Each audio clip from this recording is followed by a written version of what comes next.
pessoal! Boa noite, boa tarde, bom dia, dependendo da hora que você estiver assistindo essa minha videoaula.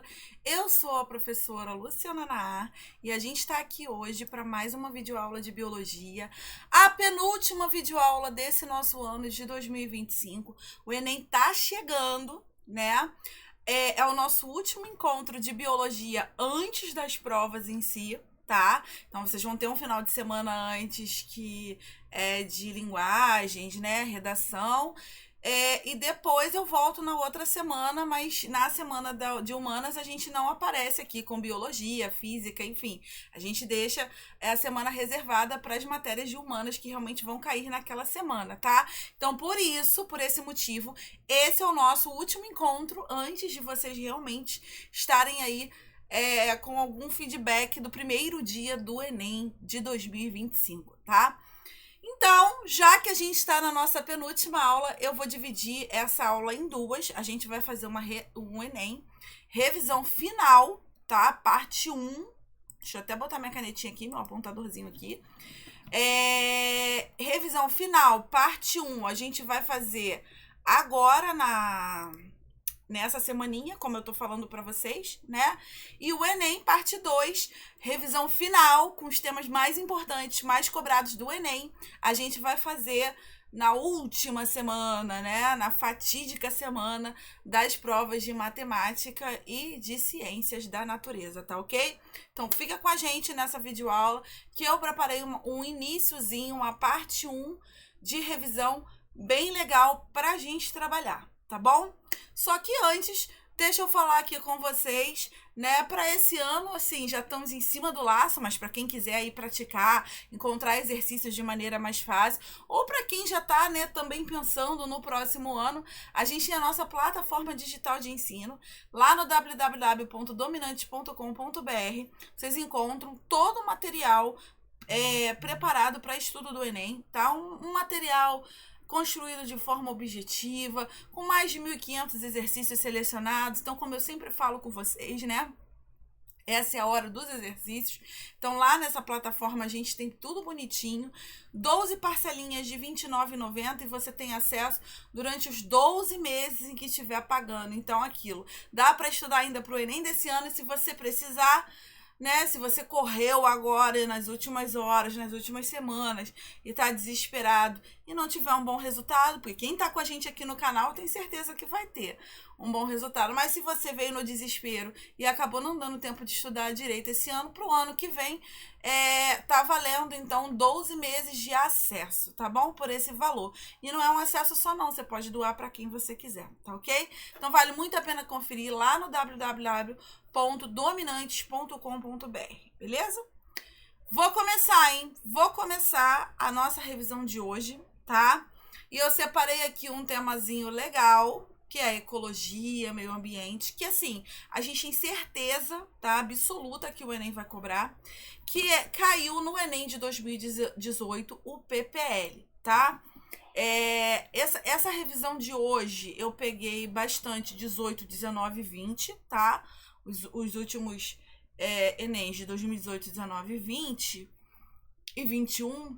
E no próximo eu vou botar um pouquinho do 21, 22, 23 e o Enem de 2024, tá ok? Então eu fiz uma mescla aí dos melhores exercícios, dos melhores temas, por anos também de prova, tá bom?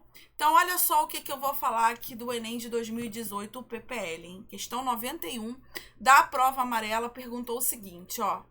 As larvas do inseto, do bicho da farinha, que é o Tenebrio molitor, conseguem se alimentar de isopor descartado, que é o poliestireno expandido, transformando em dióxido de carbono, que é o CO2, né? E outros componentes. Dessa forma, essas larvas contribuem para a redução dos impactos negativos causados pelo acúmulo de isopor no ambiente. Galera, o negócio é o seguinte. Se eu fosse selecionar para vocês de 18 até 24, são quantos anos? 18, 19, 21, 22, 23, 24. São os últimos 7 anos do Enem, né? Se a gente fosse selecionar para vocês, tá? Os temas que mais caem, a gente pode ter certeza que nesses 7 anos, o que é que a gente tem? A gente tem muito sobre como você poluir menos o meio ambiente, formas de transformar, né, reciclagem, materiais biodegradáveis. Então, assim, é muito importante. Caiu essa, tá? Do isopor, já caiu a das sacolinhas plásticas, já caiu as de garrafa PET, tá? Então, assim, tem muita coisa legal, muita coisa bacana sobre esse tema. Beleza? Eu trouxe um aqui porque eu acho um tema importante, então é a nossa primeira questão, e aí a gente está trabalhando isso com vocês. Então, olha que legal, existe uma larva, tá, de um inseto, que é o bicho da farinha, e ele vai se alimentar do isopor. Pouquíssimos seres conseguem, tá? Então, assim, o isopor ele é um material muito difícil de ser degradado no meio ambiente. Ele dura milhares e milhares de anos, tá? Então, essa larva, ela consegue se alimentar desse isopor e ela transforma ele em CO2 e alguns outros componentes. Então, dessa forma, essas larvas vão contribuir para a redução dos impactos negativos causados pelo acúmulo do isopor no ambiente. A redução nos impactos causados pelo acúmulo de isopor é resultante de qual processo desempenhado pelas larvas do bicho da farinha? É uma bioindicação? É uma biomarcação? Uma biodegradação? Bioacumulação ou um biomonitoramento? Então, a gente teria que saber esses termos, tá? Como eu disse para vocês, esses termos caem muito. De 2018 para cá, 2024, esses termos caem em quase que prova sim, prova não, beleza? Então, assim, a gente tem que ter em mente, tá? O que eles vão dizer. Então, vamos lá. Bioindicação. Normalmente, um bioindicador, tá? É um marcador de alguma coisa daquela região, né? Então, ele é um bioindicador de água potável. Então, toda vez que ele aparecer, a gente sabe que a água tá limpa, que a água tá potável. Não, ele é uma bioindicação de poluição. Então, toda vez que ela aparecer, é sinônimo de, né, matéria orgânica, enfim. Isso é a bioindicação, tá? A biomarcação é parecido, né? Como o nome já diz, é um biomarcador. Ele vai marcar, delimitar aquele biológico. Então, por exemplo, um biomarcador a gente encontra muito no sistema imunológico, nas nossas células, né, como uma biomarcação de alguma molécula importante. Então, na natureza, a gente também faz essa biomarcação aí para estar delimitando algum componente, alguma coisa que a gente quer identificar, tá? Biodegradação. Biodegradação é quando você consegue degradar, né, quando você consegue metabolizar aquele material e transformar ele em moléculas mais simples no ambiente, moléculas que não fazem mal ao meio ambiente, né, que são comuns, tá? Então você tem a biodegradação, e normalmente é uma degradação por algum ser vivo, beleza? A bioacumulação, ela cai muito em prova, tá? Mas não dentro dessa videoaula aqui, de materiais reciclados e poluição e tal. A bioacumulação, ela tem a ver com cadeia alimentar, né?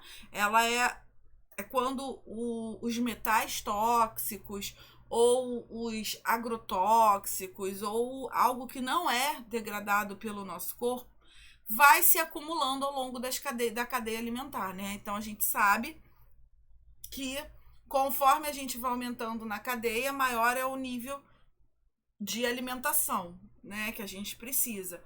E quanto mais a gente se alimenta de algo que não é degradável pelo nosso organismo, mais a gente acumula no corpo. Então, a bioacumulação tem a ver mais com cadeia alimentar e tal, tá? E o biomonitoramento, né, que é bem parecido com a bioindicação, biomarcação, só que você faz um monitoramento da região. É aquilo que eu expliquei para vocês, né? Uma água potável, uma água poluída, você está fazendo ali um biomonitoramento com alguma alga ou com algum ser vivo por ali, tá? Então, é exatamente isso que significa essas 5 opções que a gente tem aí. Como ele falou, né, de transformar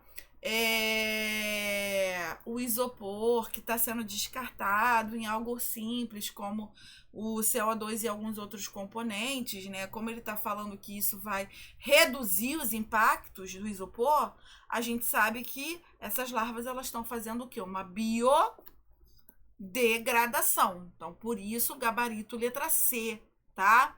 Ele tá o quê? Ele tá degradando o isopor, tá digerindo esse isopor e transformando ele em moléculas mais simples, perfeito? Então, por isso, o gabarito dessa, então, é a letra C, tá? Mas a gente não pode esquecer que a gente aqui tá fazendo uma revisão. O tema dessa videoaula é revisão para o Enem. Então, assim, é importantíssimo a gente ter noção do que as 5 opções nos representam, tá? Porque pode ser que esse ano caia, mas que a opção seja outra. Então, se você souber o que significa cada uma, você consegue matar qualquer tipo de questão, perfeito? Vou fazer agora a do Enem de 2019, que também é parecido, tá? Também vai pegar o assunto poluição, e principalmente uma poluição agora do ecossistema aquático, tá? Então, foi a questão 99 do ano de 2019, o Enem, segunda aplicação, né? E ele fala o seguinte pra gente, ó. Observe o esquema que ilustra 2 situações no ambiente marinho. Então, você tem o lado A, que é o de menor fluxo de nutrientes, tem poucos nutrientes aparecendo aqui, tá? E você tem o lado B, que tem muito nutriente chegando naquele habitat, mas lá no fundo não tem vida, né? Lá no fundo, o que está acontecendo? Eu tô sem oxigênio. Então, isso significa que eu estou sem vida ali, tá ok? Então, vamos lá. Vou continuar, tá?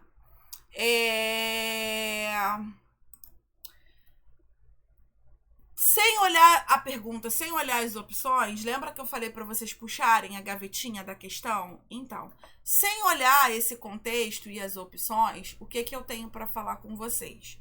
Eu tenho para dizer que quando você tem muito nutriente sendo jogado num habitat aquático, tá? Quando você tem muitos seres vivos ali tentando sobreviver na superfície, que você não tem oxigênio lá embaixo, normalmente, né, é um processo de eutrofização, tá? Eu não sei o que ele vai perguntar, eu não sei quais são as opções, porém, eu gosto de fazer as questões dessa maneira, olhando e tentando imaginar qual o tipo de pergunta, o que ele vai perguntar sobre isso. Então, vamos lá. Qual é o processo responsável pela diminuição da concentração de oxigênio no lado B do esquema lá?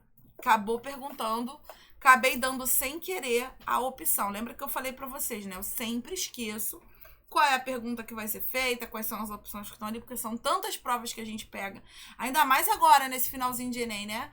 São tantas coisas que a gente pega aí ao longo do ano que a gente acaba esquecendo essa parte, tá? Mas foi o que aconteceu aí agora. Então, é isso. É o que a gente tem, tá? Continuando então, bora. Deixa, como eu falei para vocês, eu falar tudo o que significa aí, né? Você tem aqui um processo de lixiviação do solo, normalmente ocorre no solo, né?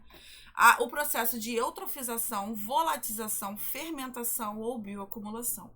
Galera, caiu no ano de 2018 e agora está caindo no ano de 2019 de novo, o que é a bioacumulação.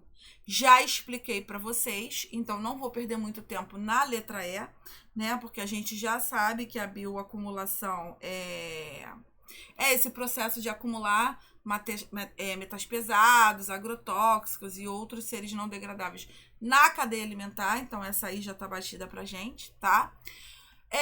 Lixiviação, como eu falei para vocês, normalmente ele acontece no solo, tá? É muito comum que aconteça no solo, que é quando você tem o quê? Você tem a perda, né? É um processo até que natural, onde você vai removendo as substâncias que são solúveis, como os sais, os nutrientes desse solo, tá?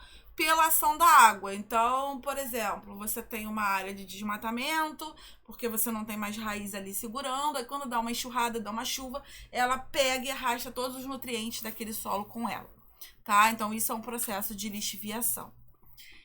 Como ele está mostrando aí que os nutrientes estão sendo carregados na água, né? ele acaba colocando aí lixiviação para confundir a cabeça da gente. Só que o que ele está perguntando é com relação à falta de oxigênio lá embaixo, né? Tá? Então vamos lá, letra C, volatização. O que seria volatização? O nome já diz, né? Volátil, né? Algo que seja o quê? Que evapore com facilidade, que seja algo que tenha essa característica, volatização. É muito da química, da química não, na verdade da física, né? O processo de volatização, passagem entre os estados físicos da matéria, né? Fermentação é quando você pega e respira sem o oxigênio para produzir energia, né? Mas isso aí é uma consequência, tipo assim, os seres fermentadores, eles estão aonde não tem oxigênio, então não é ele o responsável. Olha o que ele pergunta, né? Processo responsável pela diminuição. Então, o que ocasionou a diminuição do oxigênio lá embaixo, tá? Então, não é a fermentação. A fermentação é uma consequência de não ter o oxigênio. E é um processo de obtenção de energia de alguns seres vivos. Beleza? Então, galera, o fato de a gente não conseguir ter oxigênio aqui acontece por quê? Porque você tem um grande depósito de nutrientes aqui, você tem uma expansão de seres aeróbicos, tá? Como bactérias e outros decompositores, fazendo ali respiração celular, pegando todo aquele oxigênio ali, né? Fora isso, você tem uma sombra sendo formada aqui nessa região, que impede um pouco a chegada, né, dos oxigênios assim aqui, tá? E aí você então tem uma diminuição na produção de oxigênio, porque você não consegue realizar a fotossíntese ali. Ali fica relativamente escuro, tá bom? Para que isso aconteça. Então, normalmente, isso é um processo de eutrofização, tá? Toda vez que ele mostrar para vocês o habitat marinho, aquático, com um depósito muito grande de nutrientes, de matéria orgânica, vocês podem ter certeza que ele vai perguntar sobre a eutrofização, perfeito? Agora, eu peguei aqui uma outra questão, voltando para o Enem de 2018, né, o PPL, que eu também achei interessante, que é uma questão que vai misturar um pouquinho a parte de reinos, falar de répteis, características, né? O Enem sempre coloca uma questãozinha dessa. No ano ele comparou o nosso coração com um dos peixes, né? No outro ano ele falou sobre os anfíbios, o fato deles gritarem, né, produzirem sons. No outro ano ele fala sobre répteis, já falou sobre aves. Então, assim, ele sempre pega no reino animal alguma característica para perguntar. E esse eu resolvi trazer para vocês porque ele não fala simplesmente do reino animal, né? Ele fala também do aspecto evolutivo desses animais, que é o sucesso adaptativo. Então, olha aqui a questão 103, o que diz pra gente, ó. O sucesso adaptativo dos répteis relaciona-se, dentre outros fatores, ao surgimento de um revestimento epidérmico de queratina para a economia de água metabólica. Então, galera, essa questão de evolução, que foi importante para os animais, eles saírem do habitat aquático, né, do habitat marinho e conseguir habitar totalmente, né, o ambiente terrestre, é uma questão muito importante que cai muito, tá? Vocês vão ver já já uma outra questão também que foca mais ou menos essa parte do sucesso adaptativo. E aí, galera, ele já tá dizendo pra gente que um dos sucessos foi esse, né? Foi eu ter o quê? Só um minutinho aqui que eu me enrolei aqui com os fios. Agora foi. Que é justamente ter o quê? É justamente ter essa economia de água, né? Você conseguir se libertar totalmente de viver num ambiente aquático, você consegue guardar água, você consegue economizar. Então, essa característica, tá? Essa epiderme, essa queratina, ela não pode acontecer nos anfíbios, porque acarretaria problemas, então você teria que saber das condições dos anfíbios, né? O que o anfíbio tem na pele que vai acarretar, né? Que teria problemas se a gente tivesse esse revestimento de queratina. Então, deixa eu explicar uma coisa para vocês. Os anfíbios... Então, ele nem queria que vocês soubessem dos répteis, né? Ele queria que você soubesse dos anfíbios. Os anfíbios, eles são uma verdadeira transição entre o ambiente aquático e o ambiente terrestre. Ele, numa fase inicial, ele é totalmente dependente da água, que é a fase de girino, né, dele. E a fase adulta, ele já consegue ser um pouquinho mais independente, ele já consegue sair da água, ele já consegue viver um pouquinho mais afastado da água, embora ele ainda dependa muito da água, né? Embora ele viva em locais onde você tem sempre uma lagoa ou bastante água por perto, tá? Por que isso acontece? Vamos lá. A verdadeira transição do ambiente aquático para o ambiente terrestre é você ter uma capacidade respiratória legal, né? Um aporte respiratório legal para que você consiga realmente sair daquilo ali, né? Além de você ter essa questão de respiração, você precisa também ter uma excreção legal, que seja independente da água, né? E que vão sendo fatores que vai fazendo você ganhar essa independência. E os anfíbios, eles têm um grande problema, que como eles são girino, né, na fase inicial de vida, e eles evoluem para um animal mais terrestre, eles não têm alguns órgãos tão bem adaptados, como, por exemplo, o pulmão, tá? O pulmão dos anfíbios é um pulmão ainda muito rudimentar. E aí, ele não dá vazão, ele não completa a respiração dos anfíbios, tá? Então, o anfíbio, ele precisa fazer respiração cutânea, que é pela pele. E a respiração cutânea, ela só pode acontecer, né, se você tiver um veículo solúvel como a água. Então, normalmente, o corpo desses animais, ele é todo revestido de água, né? Ele é todo molhadinho. Que é para poder fazer essas trocas mais fáceis, tá? Então, vamos ver as opções que ele me dá ali, ó. Então, essa característica seria prejudicial em anfíbios, pois acarretaria problema circulatório, em razão da limitação na força contrátil do coração? Já vimos que não. Excretório até podia ser, porque lembra que eu falei que também para você ganhar o ambiente, né, terrestre, você tem que excretar ureia, ácido úrico, né? E aí você consegue. Mas olha o que ele falou ali, ó. Excretório em razão da incapacidade renal de processar níveis elevados de urina. Não é isso. Tem a ver com excreta nitrogenado produzido, tá? Letra C, problemas digestivos em razão da limitação do intestino? Também não, né? Locomotores em razão da incapacidade óssea ou ele seria um problema respiratório em razão da pequena capacidade do pulmão de realizar trocas gasosas. Então você pensa, poxa, pele, queratina não tem nada a ver com pulmão, né? Não tem nada a ver com respiração, mas tem, né? E ele coloca de propósito pra gente lá na letra E, que é pra gente realmente querer riscar e falar, não, isso aqui não é e tal, tá? Mas beleza?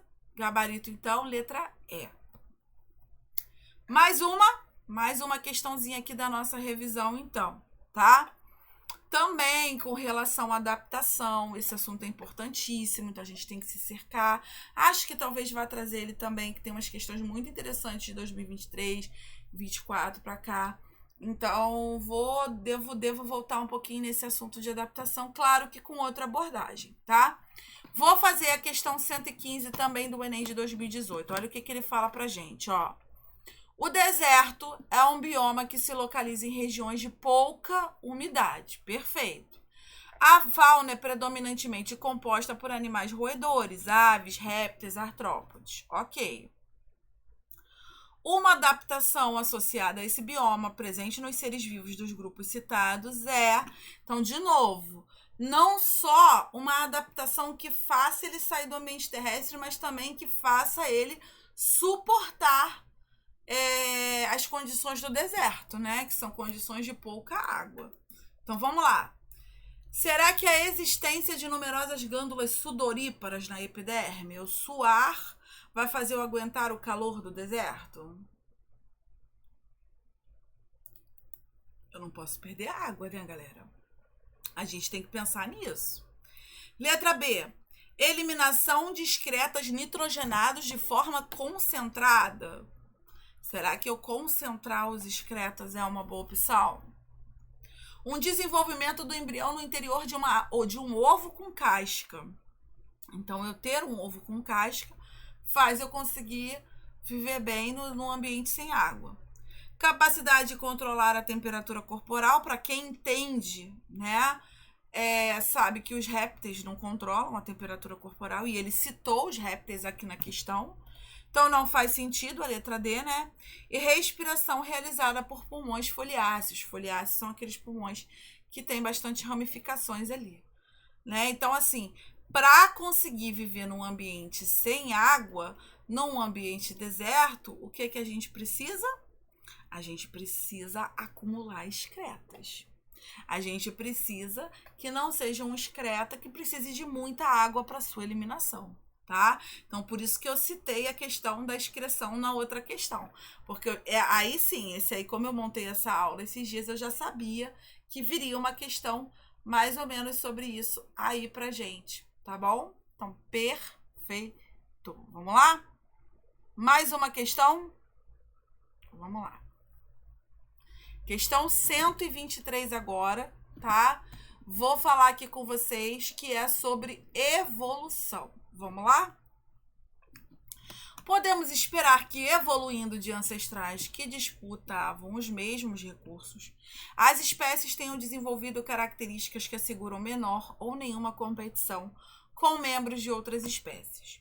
Espécies em coexistência com potencial aparente para competir exibirão diferenças em comportamentos, fisiologia ou morfologia. Olha a pergunta dele. Meu cérebro já devia estar me levando para esse caminho, né? Quando ele vai explicando sobre a evolução dos ancestrais, sobre as espécies terem desenvolvido características, né? Sobre o fato de competição, sobre o fato da coexistência. Mas vamos lá. Qual fenômeno evolutivo, agora sim, a pergunta dele, né, explica a manutenção de diferenças ecológicas e biológicas citadas? Ou seja, qual é o fenômeno, né, que preserva essas diferenças? Por que eu sou diferente da minha espécie? Né? Não existe outra Luciana igual. É a mutação que acontece, né, que aconteceu e gerou eu e me gerou? É o fluxo gênico, né? São os genes que vão sendo misturados, vão formando novos indivíduos. É a seleção natural, ou seja, as características foram sendo selecionadas para ficar ali. É uma deriva gênica, uma deriva genética. Eu preciso me falar gênica porque é a mesma coisa, né? É uma deriva gênica, né? Onde a gente tem o quê? Um mecanismo de evolução que vai causando flutuações aleatórias, né? De uma população ao longo do tempo. Então, por que mudou? A gente não sabe, derivou dali. Né? Ou é um equilíbrio de Hardy-Weinberg, que preserva, assim, um número médio de indivíduos na população com aquela característica, tá? Então, por que eu sou diferente? Vamos lá. Quase todas as outras opções me dizem, né, sobre a questão de você ser semelhante, né? Então, a mutação ela acontece ao acaso, então não é um fenômeno evolutivo que explica essa manutenção das diferenças. É a manutenção, é você manter, né? Essa é a pergunta dele. O fluxo gênico, ele é uma resposta, tá? Para que ocorra essas diferenças, porque existe esse fluxo gênico e as pessoas elas vão se diferenciando, mas não é um fenômeno evolutivo que explica eu manter essa diferença, tá? O que explica eu manter essa diferença é o quão bem ou quão mal eu estou adaptada a viver naquele ambiente, tá? Então, isso é seleção natural. Por isso que eu coloquei ali como resposta para vocês a letra C, seleção natural. Quem mantém, né? Porque ele botou essa palavrinha aqui, e aí isso prejudicou tudo. É a seleção natural. Não é a deriva gênica, não é o equilíbrio, tá? É eu ser selecionado. E aí isso vai mantendo as diferenças. Perfeito? Tranquilo? Tranquilo. Galera, evolução é uma outra questão, tá? Que a gente tem certeza, mas assim, eu nem gosto de falar sobre isso, né? Porque aí a gente meio que fica limitando. Mas é verdade, tá? Assim, a gente tem certeza que vai cair, só não sabe como. Mas vai cair evolução, pode ser a evolução falando de Darwin, seleção natural, né? Pode ser uma evolução mais para processos adaptativos, como a gente viu na questão anterior. Então, assim, evolução vai cair, tá? Isso é fato, fatíssimo. Então, vamos nos cercar de temas que vão cair. Essa revisão que eu tô fazendo com vocês hoje e vou fazer nas vésperas do Enem de Ciências da Natureza é uma revisão que vai pegar justamente esses temas, tá? Agora a gente não vai falar dos temas que aparecem numa prova, a gente vai falar dos temas mais cobrados realmente, aqueles que caem sempre, que a gente tem certeza. A gente não precisa ter bola de cristal para saber que esse tema vai cair. A gente não sabe como vai ser a pergunta, mas que ele vai cair, vai. Então essas duas videoaulas é pra gente fazer essa revisão e realmente nos cercarmos desse tópico aí, tá? Vou fazer, então, mais uma questão, hein? Vamos andando com a nossa videoaulazinha. Olha aí. Outra questão que eu resolvi trazer para vocês do Enem de 2020. Lembrando que eu falei para vocês que eu ia pegar bastante 18, 19 e 20 agora. E aí, semana que vem eu vou fazer os mais recentes, 21, 22, 3 e 24. E aí, a gente vai realmente nos cercar dos últimos 7 Enems aí que a gente teve nesses últimos anos, tá? E os temas que realmente são mais cobrados. Questão 124 do Enem de 2020, ele fala o seguinte pra gente, ó. Uma população que tá no momento A. Essa aqui foi uma das últimas videoaulas que eu fiz pra vocês. Tem umas 3 ou 4 semanas que ela apareceu, mas como vocês não assistem muitas vezes em sequência, né, eu acabo trazendo ela aqui pra vocês. Então, olha só. Uma população que é o momento A sofre o isolamento em 2 subpopulações, que é o momento B, tá? Então, sofreu duas divisões aqui. Alguma coisa aconteceu aqui no meio que está separando elas, tem um izinho de isolamento. Elas foram isoladas. Passando um tempo, essas subpopulações apresentam características fenotípicas e genotípicas que as distinguem. É o momento C. Então, olha só, no momento C, a população daqui escureceu e a daqui se manteve, tá? Representadas na figura pelas tonalidades de cor. O posterior desaparecimento do isolamento, então acabou a linha de isolamento, né? Pode levar a um momento D, que é esse momento aqui. E há 2 situações diferentes. Vamos interpretar, lembra que eu sempre falo isso com vocês? Vamos interpretar antes que a gente se perca nas opções. Quais são os 2 momentos? Vamos lá. O momento D1 é um momento em que a população C se encontra com a população de baixo, né? A população clara, escura se encontra com a clara e elas não se misturam. Elas continuam como se tivesse um fator de isolamento ali e você consegue ver bem as 2 populações. E no momento D2, não. No momento D2, elas se misturam, né? E elas viram um intermediário, nem o escuro e nem o claro, uma cor intermediária, tá? Então, é isso que aconteceu. A representação indica que no momento D, na situação, vamos lá? Na situação D1, que é essa aqui, ocorre um novo fator de isolamento geográfico. Elas estão isoladas geograficamente? Não. Cuidado que muita gente escorregou e acabou marcando essa. Elas estão isoladas? Não. Elas estão juntas, olha lá, elas coladinhas. Elas só não se misturam mais, tá? Elas não têm mais afinidade, não se reproduzem mais. Beleza? Letra B tá falando o seguinte, ó. D1, existe uma única população distribuída em gradientes. O que significa isso, tá? Que em D1 você só vê uma população e ela tá... ela fez um gradiente intermediário. Foi isso que aconteceu em D1? Não. Em D1 eu vejo claramente as 2 subpopulações. A escura e a clara, tá? Letra C fala assim pra gente, ó. Em D1 ocorrem duas populações separadas por isolamento reprodutivo. Provavelmente foi um isolamento reprodutivo, porque elas não se misturaram. Se elas se misturassem, a gente ia ter um intermediário, tá? Letra D. D2 coexistem duas subpopulações? Não, agora não. Em D2, elas estão todas iguais, né? Em D2 foram preservadas as mesmas características da população original, que é a A, não. Elas mudaram, elas estão num cinza, né? Então, pessoal, o gabarito dessa é a letra C, tá bom? Em D1 eu vejo duas subpopulações e vejo o isolamento reprodutivo. Eu já tinha concluído isso quando eu coloco ali a resposta, né? Quando eu falo ali a interpretação sem olhar as opções. Mas, como a gente também precisa das opções, acabei colocando ali. Beleza? Posso passar para mais uma? Deixa eu ver se eu mudei o tema ou se eu continuei. Continuei o tema, mas agora eu tô com uma outra abordagem. Uma outra abordagem que cai absurdamente, que é bom pra gente fazer uma revisão também da botânica, tá? É a questão 128. Olha o que do Enem de 2019, olha o que ele fala pra gente, ó. Durante a sua evolução, então também é uma questão de evolução, as plantas apresentaram grande diversidade de características, as quais permitiram a sua sobrevivência em diferentes ambientes.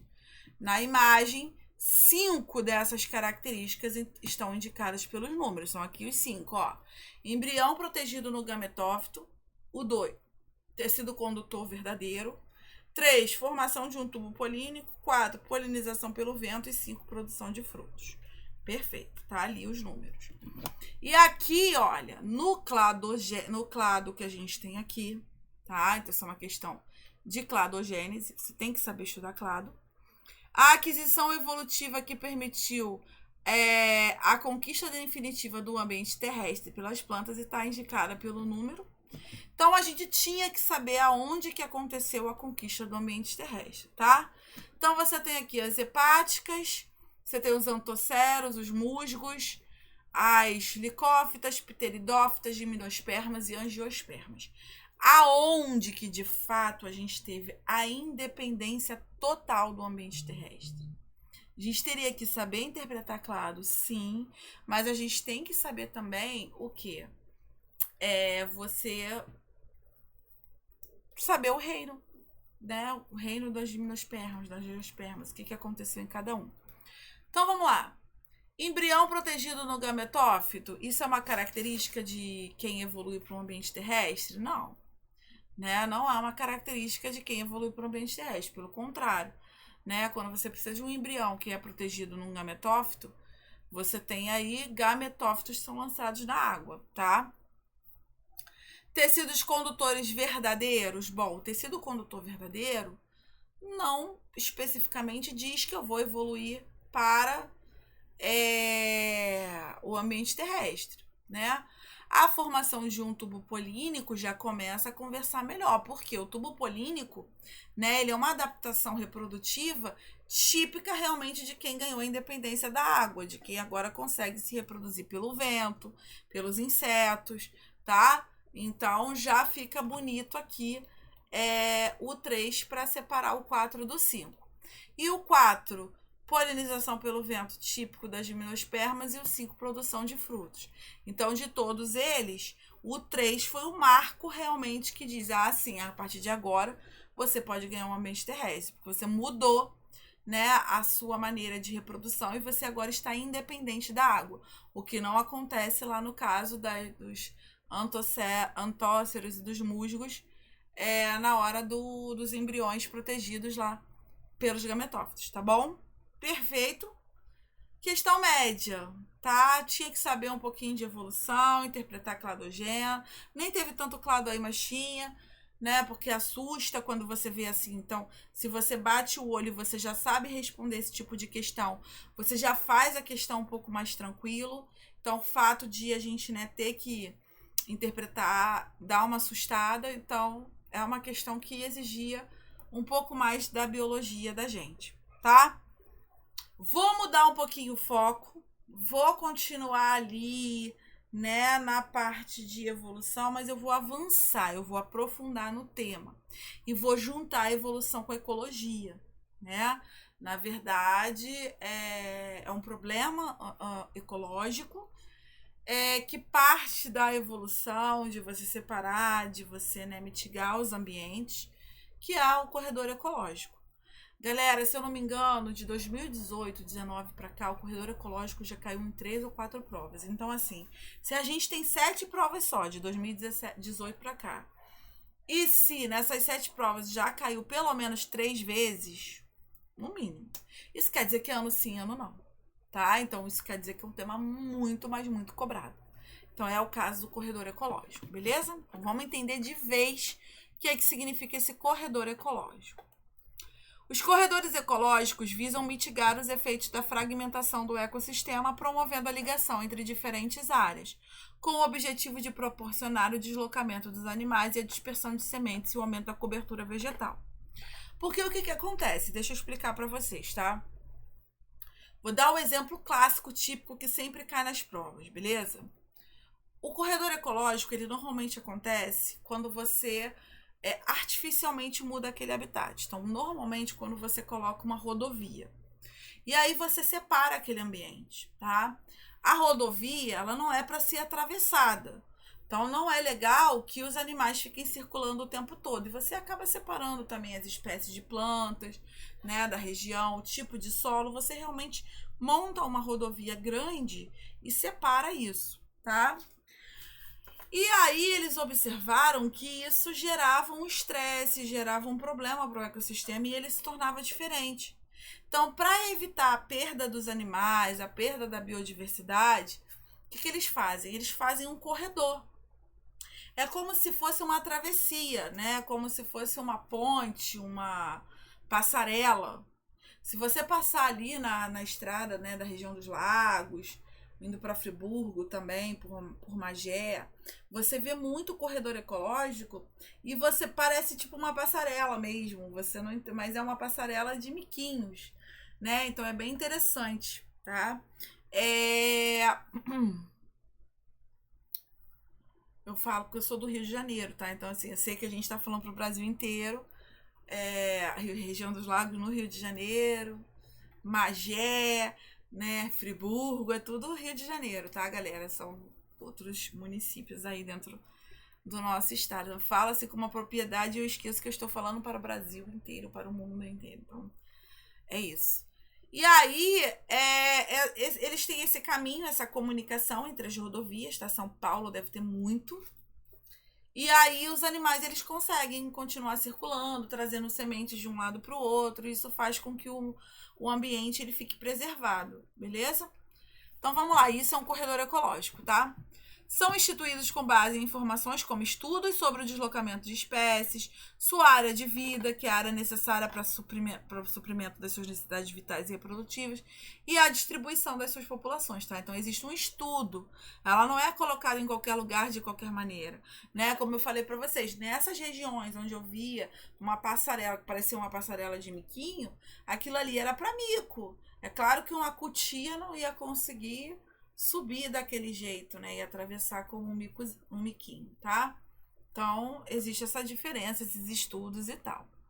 Então, isso é um corredor ecológico, olha lá. Você continua, apesar de você ter separado, né, a cidade e tal, você continua com um corredorzinho aqui que vai ligar a área preservada à outra, tá?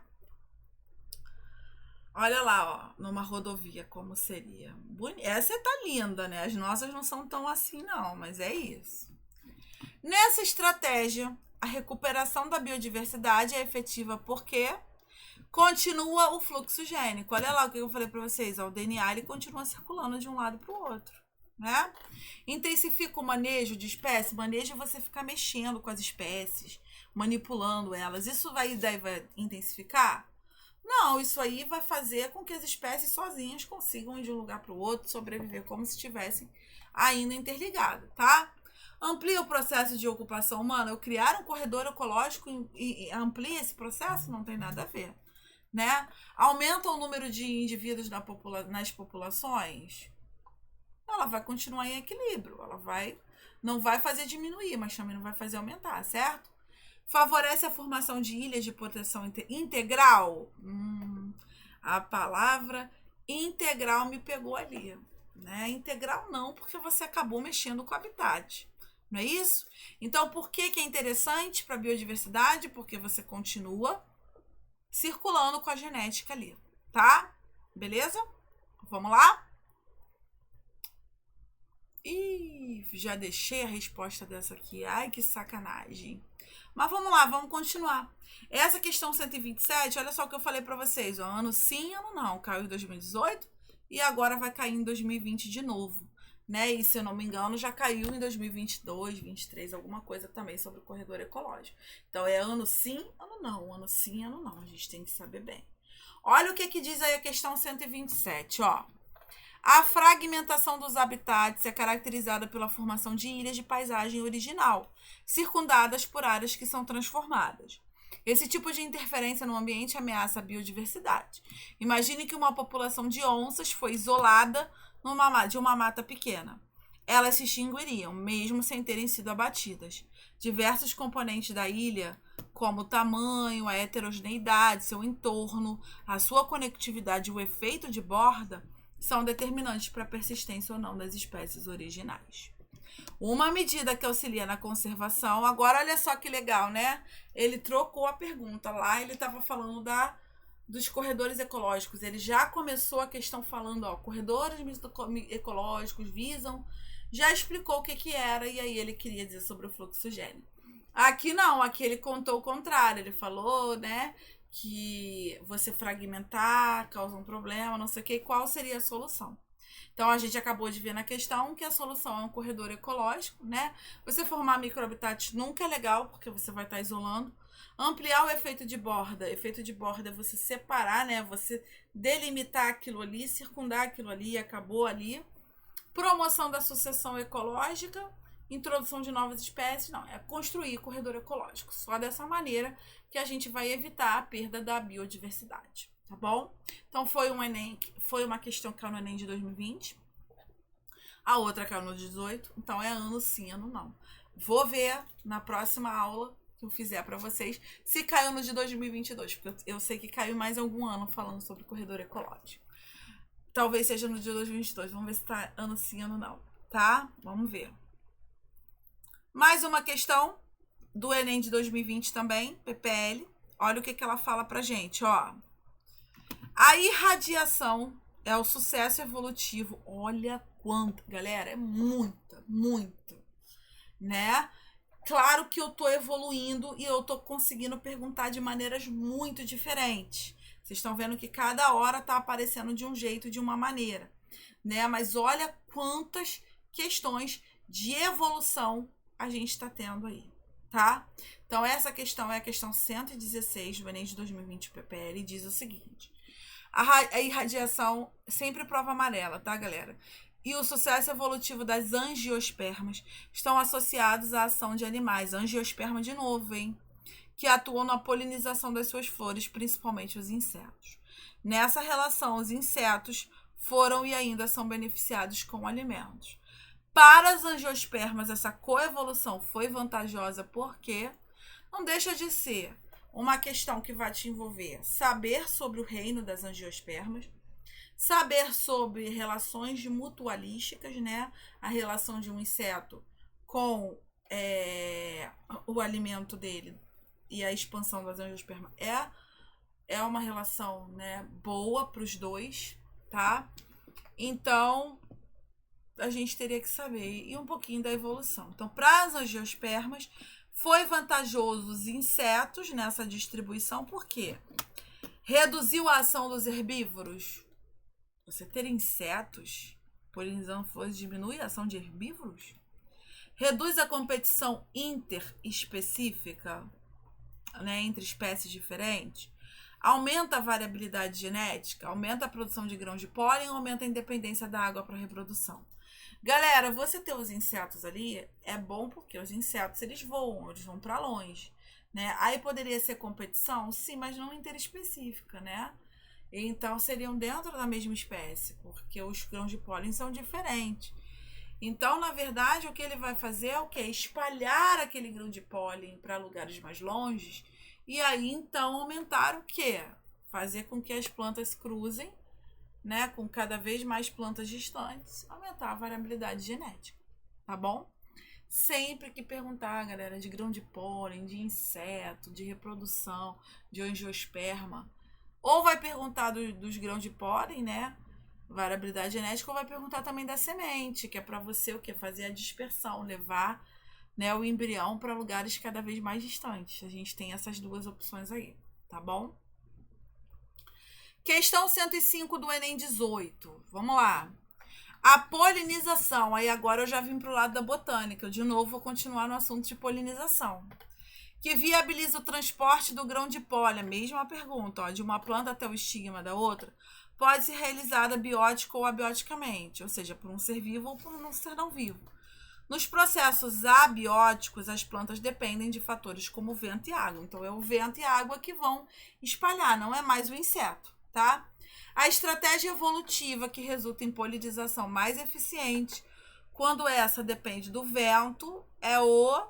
Então, galera, apesar de ser uma questão que também fale sobre evolução, a gente tem que entender que ele está perguntando sobre a anatomia da angiosperma. Então, de novo, é uma questão que você tem que estudar botânica, que você tem que estudar o reino plantae, tá? E entender como é que seria uma polinização pelo vento. A polinização pelo vento, galera, ela é característica de espalhar os grãos de pólen. Então, quanto mais leve for um grão de pólen, quanto mais flexível é o filete lá, né, que vai espalhar o grão de pólen, quanto maior ele for, né, para o vento poder carregar bastante. Então, são essas características que eu tenho que ter. Então, o grão de pólen, ele tá aqui, né, no estame. A antera carrega os grãos de pólen. Esse é o aparelho reprodutor masculino e esse aqui de dentro é o feminino, tá? Então, pelo vento, eu preciso diminuir o cálice. O cálice é essa região aqui das pétalas, tá? Que envolvem as pétalas. Não, tem nada a ver. Alongar o ovário. Se eu alongar o ovário, se eu esticar o ovário, vai ficar maior do que o filete e piorou, né? Como é que vai cair ali? Disponibilizar néctar. Néctar atrai inseto, então não tem nada a ver. Intensificar a cor de pétala. Cor de pétala também é para atrair inseto, né? Então, o que que eu preciso? Já que o vento precisa bater aqui e espalhar, quanto maior o número de estames ali, melhor. Não é isso? Eu preciso de muito estame para o vento bater e espalhar aquilo ali e eu conseguir intensificar. Tá bom? Perfeito? Gabarito, então, letra E. Tô chegando do meio para o final da nossa videoaula. Quem acompanha o nosso canal aqui sabe, quando aparece o nosso slidezinho aí de propaganda do nosso site para vocês irem visitar, é porque a gente já está chegando no meio do final da nossa videoaula. Quero só lembrar vocês que a gente está com a nossa plataforma digital www.dominante.com.br. Então serve para vocês estudarem nessa reta final, mas muito mais estudar para o próximo ano também, né? A gente tem aí 12 meses de acesso, todo o material do Enem de forma objetiva. Para quem está agora nessa correria, vale muito a pena para estudar as questões de exercícios, né? Então, assim, vale muito a pena. E pro ano que vem também, se você tá chegando agora no canal, se você tá meio desesperado, se você quer, né, correr atrás aí, também super serve, tá bom, galera? Hoje a gente tem, agora nessa reta final, a gente tem para todos os gostos, né? Vou fazer aqui questão 129, vou para o nosso último temazinho. Não, tem mais dois, esse mais um, né? Da nossa revisão de hoje para o Enem, tá bom? De biologia para vocês. Essa questão caiu no ano de 2019 e ela fala sobre também a questão de botânica, tá? Então, por que eu tô trazendo isso? Eu não sei se vocês repararam como eu dividi a minha videoaula. Se não repararam, vale a pena eu voltar aqui um pouquinho para vocês, para mostrar como que eu consegui dividir isso, tá? Olha só, eu comecei falando sobre a problemática ambiental. sobre a bioacumulação, né, a biodegradação, os compostos que, né, conseguem ser destruídos com facilidade na natureza. Então, assim, problemas ambientais, isso cai muito em prova. Então, falei sobre a questão da biodegradação e sobre a eutrofização, que são dois temas que caem muito, tá? Depois, a gente foi para evolução e reinos. Então, falamos sobre o reino animal, mais especificamente uma característica do anfíbio, que permitiu que ele evoluísse e conquistasse, ainda, né, não conquistasse, na verdade, o ambiente terrestre. Então, por que que o réptil evoluiu e o anfíbio não? Depois, a gente continuou falando sobre a questão da evolução e da adaptação, o que que foi melhor para a conquista do ambiente terrestre, só que agora com relação ao quê? Com relação ao bioma específico deserto, tá? E aí eu passei então para outra parte da evolução, também era evolução anterior, mas agora eu fui para a evolução propriamente dita, que vai falar sobre a seleção natural. É uma das evoluções mais características que a gente tem. Beleza, seleção natural foi o gabarito dela.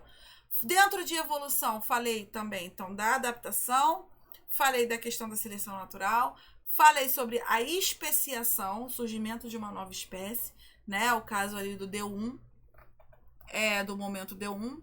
E falamos então dos reinos angiospermas e também misturando evolução, cladogênese. Então, olha como a evolução predominou, mas sendo perguntadas de várias outras maneiras, né? Falei também sobre os corredores ecológicos, botei duas questões para vocês entenderem bem o que é isso e como isso cai. É uma problemática ambiental também, tá? De evolução do ambiente. E radiação adaptativa, que também é evolução, e aí a gente precisava saber também sobre botânica, tá? E agora mais uma que a gente falou de botânica sobre polinização.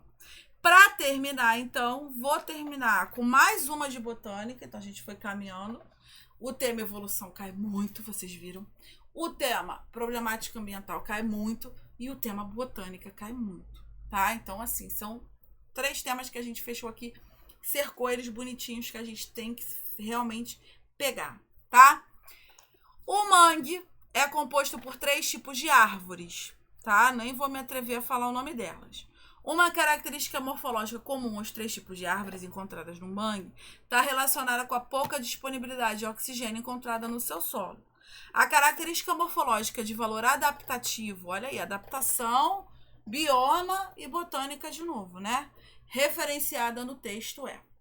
Bom, botânica, porque a gente tem que saber o que é mangue. Ele não falou ali, só falou que tem baixa disponibilidade de oxigênio, mas ele não falou por quê. Então, a primeira coisa que a gente tem que saber, tá? O mangue, galera, ele é de áreas alagadas. Ele é típico de regiões alagadas. Então, assim, é por isso que o solo tem pouco oxigênio. O que as raízes dessas árvores elas precisam fazer? Elas precisam subir para a superfície, tá? Elas precisam ter características adaptativas que façam ela tirar o oxigênio da superfície. Beleza? Então, por isso que elas têm essas características de fugir do solo, tá? E aí, ausência de frutos? Não. É a ausência de um estômato. O estômato é uma regiãozinha na folha que faz a planta abrir e fechar para pegar os gases, tá? É a presença de folha larga, vocês viram ali, folha larga? Presença de raiz em escora ou presença de pneumotóforos. Bom, galera, isso aqui é batido. Sempre que pergunta de mangue, eles vão falar sobre os pneumotóforos das plantas, tá? Como eu disse a vocês, elas têm que vir para o ar, elas têm que sair da água para tentar respirar. Então, por isso que lembra uma estrutura chamada pulmão, né? Pneumo. São os pneumotóforos na planta, são característicos para conseguir captar o ar, o gás, o oxigênio, tá? Diretamente do ar e não do solo, como normalmente as plantas conseguem, beleza? Tranquilo? Tá? Último tema da nossa videoaula. Eu trouxe aqui 2 questõezinhas para a gente trabalhar a saúde pública. É outro tema que sempre cai, mas é um tema muito extenso, porque podem cair vários tipos de doenças, então eu aconselho a vocês a sempre estarem revisando, a pegarem lá na nossa plataforma a aulazinha a listazinha de exercícios que a gente tem bonitinha sobre saúde, tá? Sobre doenças. Olha aqui essa aqui, ó. A utilização de extratos de origem natural tem recebido a atenção de pesquisadores em todo o mundo, principalmente nos países em desenvolvimento, que são altamente acometidos por doenças infecciosas e parasitárias. Um bom exemplo dessa utilização são os produtos de origem botânica, que combatem insetos. Olha que legal, né? Você usar algum repelente da própria natureza para combater o inseto. O uso desses produtos pode auxiliar que doença? Então, em outras palavras, o que ele está perguntando? Vamos lá. É esse treinamento que vocês têm que fazer, tá? Em outras palavras, ele está me perguntando qual dessas doenças é transmitida por inseto. É isso que ele está perguntando. A esquistossomose é transmitida por um inseto? Não, a esquistossomose é transmitida pelo caramujo. O caramujo não é um inseto, é um molusco. Leptospirose é transmitida pela urina do rato. O rato é um roedor, não é um inseto. Leishmaniose, transmitida pela picada de um mosquito, de um flebetomínio. Ops, esse aí é um inseto. Hanseníase é uma doença bacteriana, né, transmitida pelo ar. E AIDS pelo sangue, né? Então, inseto, qual? Você tinha que saber sobre as 5 doenças. O ruim de você saber, de você fazer, né, uma questão sobre saúde, é você ter que entender das 5 doenças, apesar de só precisar de uma, tá? Então, é isso. E aí, fazendo exercício, você vai fazer essa revisão bonitinha, tá? Mais uma, hein? Do Enem de 2020 agora. Ó, se eu não me engano, é a última questão pra gente resolver no nosso dia de hoje. Vamos lá. Devido à sua ampla incidência e aos seus efeitos debilitantes, a malária é a doença que mais contribui para o sofrimento da população humana na região amazônica. Além de reduzir os esforços das pessoas para desenvolverem seus recursos econômicos, capacidade produtiva e melhorarem suas condições de vida, ela prejudica a saúde da população e o desenvolvimento socioeconômico da região. Então, ele vai falar sobre a malária. Vamos começar a pensar, antes de olhar a pergunta, antes de olhar as opções. A malária é uma doença transmitida por um mosquito do gênero Anopheles, tá? Esse mosquito, ele tem lá os protozoários dentro dele. Então, a malária é uma doença causada por vírus? Não. Por bactéria? Não. É por protozoário, tá? E esse protozoário, ele, além de atuar no fígado, ele também infecta as nossas células vermelhas. E qual é o grande problema dele? Que quando ele vai se reproduzir, quando ele vai se espalhar, ele rompe as nossas hemácias, ele gera quadros de febres altíssimas, e aí a gente tem, então, um déficit aí de células vermelhas, tá? Então, essa doença constitui um sério problema socioeconômico para a região citada, que é a Amazônia. Por quê? Vamos lá. Ele causa alterações neurológicas que causam crises epiléticas? Não falei nada disso, né? Ele causa diarreia aguda e explosiva, que faz com que o doente fique vários dias de possibilidade de trabalhar? A cólera era assim, a malária não. Ele causa o quê? Febre constante e intermitente associada a fadiga e dores de cabeça que afastam o doente das suas atividades. É graças às febres, tá? Que a gente tem o grande problema da malária, como eu falei para vocês. A imunossupressão, que possibilita o doente de entrar em contato com outras pessoas sem uso de máscara e luva. E a infecção viral contagiosa. É uma infecção viral contagiosa? Não, né? Então, o grande problema da malária são as febres constantes, tá? E aí afasta o cara das suas atividades. Então, isso é um grande problema. É natural. Perfeito? Tranquilo? Galera, acabei?